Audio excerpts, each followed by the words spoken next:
بعض غیر مقلدین بڑے ناانصافی کرتے ہیں، وہ کہتے ہیں امام ابو حنیفہ رحمہ اللہ 17 حدیثوں سے زیادہ نہیں جانتے تھے، اور دلیل میں کہتے ہیں کہ ابن خلدون نے یہی ذکر کیا ہے۔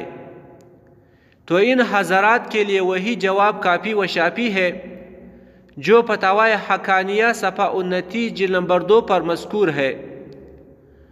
وہ یہ کہ جو کوئی بھی یہ کہتا ہے کہ امام ابو حنیفہ رحمہ اللہ 17 حدیثوں سے زیادہ نہیں جانتے تھے، وہ غلط کہتا ہے، اور اس کا یہ کہنا مندرجہ ذیل وجوہات سے باطل ہے۔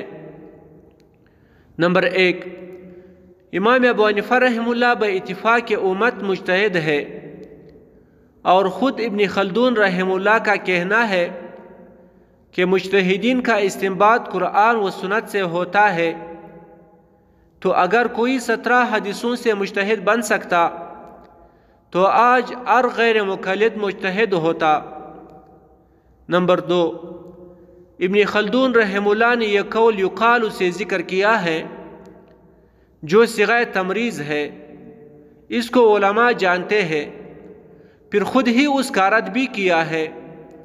نمبر 3، صرف امام ابو یوسف رحمہ اللہ نے کتاب الآثار میں امام ابو حنیفہ رحمہ اللہ کی روایات کی تعداد 1067 ذکر کی ہے۔ نمبر 4، امام ابو حنیفہ رحمہ اللہ کی اپنی مسند موجود ہے جس میں ہزاروں روایت درج ہے۔